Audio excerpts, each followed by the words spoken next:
Hello, hello, YouTubers. It's Big Clay Pond Dig 2, second episode, second week. Thanks to my 2 subscribers. That's a surprise, I wasn't expecting to get any. Thanks as well to Betty Swallocks for the comments in the box and the questions, which I don't think I've answered properly, but I'll try and address that now. You can see she's taken shape beautifully, or starting to. Still a lot of ground to move, and had some big hold-ups this week, to be honest. Weather related, work related, a little bit time consuming, so I haven't got as much done as I'd like, but you can really see the form, the shape starting to take shape. So there's only really the last bit around here that hasn't been dug. Got a bit of a hole there. Got a tree to uproot with my root assassin, which I'll show you in a second. But basically we're getting there. But what slowed me down massively this week has been the weather, the midges and gnats biting me, but also I've hit what I think is the sort of the foundation, or at least a base layer of a building, maybe probably a kiln, because there were some clay kilns in the area. So I'll show you a little bit over here.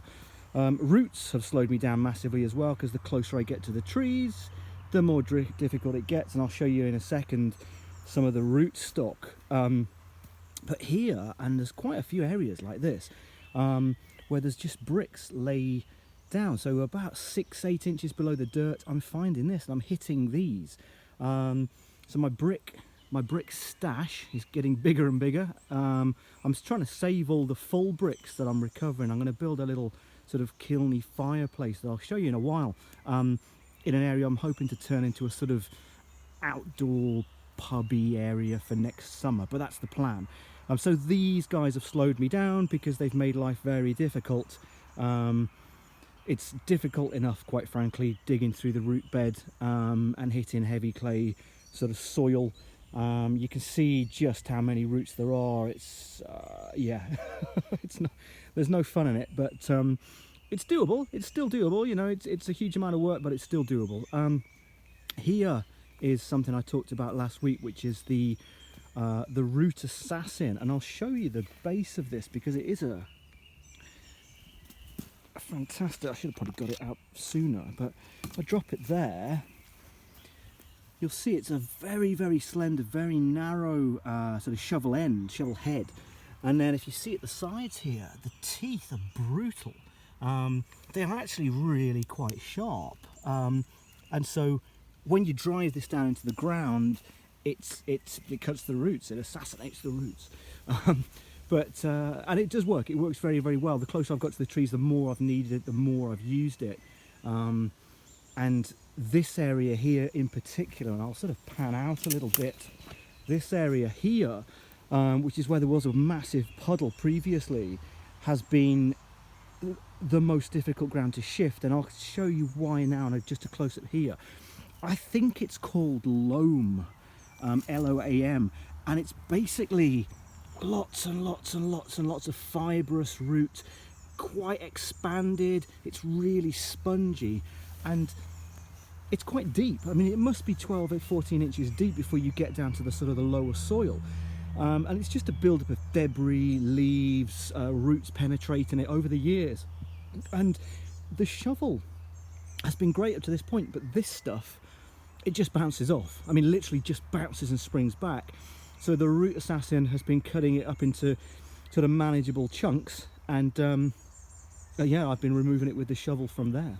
So yeah, interesting week it's been on the digging.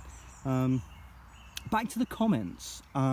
So as I say, Betty Swallocks left a comment, asked the question, naturally fed, and I don't think I answered it properly. So yes, the pond will be, and I'm going to shoot it from this angle now, the pond will be naturally fed in as much as I'm going to let rainwater fill it up, because I think, so this is the whole area, I think it should fill with rainwater. We had a biblical amount of rain last year, and I'm hoping that it does. The ground took the water as before, but up here have been dug, and I'm going to try and walk us up this way, because there are a couple of little ponds, shallow ponds naturally occurring in this sort of area up here. Where are we? Okay, here we go. Plod through here, and just over the back here, it's just off our land, are a couple of small, hopefully you can see them now, there you go. Okay, so there's a few small ponds here, and the rainwater's cascade down off this is a sloping hill. It's quite shallow, it's not that steep a gradient, but these areas here, which is why I think there's kilns, is what I've discovered there, is an area where they dug clay out, because it's very clay soil. I dug clay out and made things. I think they made roof tiles. I'm hitting lots and lots of very old roof tiles, things like that. So I think that's what they used this area for, maybe 100, 150 years ago. I'm hitting lots of little cute things, like old bottles of things. And I think I've got one here. So I've got an old, here we go, Shiphams. It says on the bottom, founded 1750. So this would have had pate paste, fish paste, meat paste, something like that to put on sandwiches. So the workers working the pits here digging out the clay would have had their sandwiches, and yeah, and they've just discarded the bottles on the land.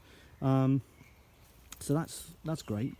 But yeah, so I'm thinking the fact that these exist and rainwater fills them, or they're filled by rainwater, there's certainly no streams running into them or anything like that. I'm hoping that it's the case that the rain will fill the pond. So yes, naturally fed there, Betty. And also Betty, I had a look at some of your videos on YouTube, and it's clear that you're a Leodensian. So for people who don't understand what that means, that's someone who's native of Leeds, the city of Leeds in Yorkshire, and it's a fantastic place. I've been there many times, experienced a good few excellent nights there. They've got a massive arts college, got a massive music college, they've got some great bands up there. I've had some great nights down the Calls and Nation of Shopkeepers, places like that, listening to music. So yeah, fantastic. If you get a chance to visit Leeds, friendly people, great shopping, great architecture, great pubs and restaurants. So yeah, do it, definitely. And so thanks for your comments. So yes, in response to it's naturally feeding, just with rainwater though. There's a chance though that these ponds, when they get very full in the winter, there seems to be a natural sort of trench slightly coming down here. So what I'm going to do is I'm going to dig this area out and pack it with gravel and plants and marginals, so that if it does do that, then I'm not going to get a load of dirty water from up there coming down here. At least I'll have some natural filtration in place. So that's that for this week, pretty much, apart from, of course, the beer. So let's head up here, because this is an area where, I mentioned it earlier, it's quite peaceful. I'm going to have my filter there, mechanical, biological. My waterfall's going to be in this area here. So up here I'm going to take out some of these hangers and make this a nice big area to sit out. I found a lot of old fire bricks and some grates here. I'm going to build, using the bricks that I'm salvaging, I'm going to build a sort of like little kiln fireplace, so it's nice and warm, sort of like a patio heater almost. And hopefully there'll be enough space over there for our pool table, an outdoor pool table, so I'm quite excited about that. But watch this space, because this is a project that will be 6 months in the making, after having dug the pond, quite frankly. Today's beer, it's a really exciting one.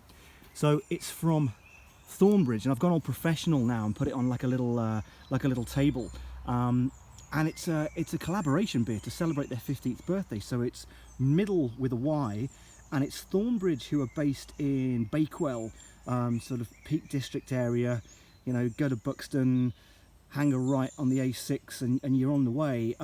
But also with Salopian Brewery. Salopian were based in Snowdonia long time ago, and then sort of mid-90s they moved to Shrewsbury. They were tiny, and now they've grown, and these little independents, they really need our support, especially with this whole coronavirus thing going on, and with Marston's and Carlsberg merging and joining forces today. That's not great news for the small independent brewers. But this is a fantastic beer. I absolutely love it, and I can't explain how good it is. I can't even do it justice, but it's a red American style pale ale. And it's bottle conditioned, and normally there'll be a sediment in a bottle conditioned bottle, so when you pour, you can't drink it from the bottle, it'll mix all up into the beer. You need to pour it very carefully, but this one is absolutely clear, and I'll show you the colour because it really is gloriously red. Wow, look at that. And there's hardly any haze to it. It's very, very clear. It's hard to see in this light, I'm afraid, but it's a very clear, very easy drinking, malty, slightly sweet but malty, really robust flavour, really clear, crisp flavour. Yeah, fantastic. Well done, guys. Honestly, Thornbridge, brewing heroes of mine. I must admit, they're a great little brewery, and they've made a cracker to celebrate their 15th. So thanks very much. Any more comments, any more subscribers, great. And let's make another one for next week. Thanks now. Bye bye.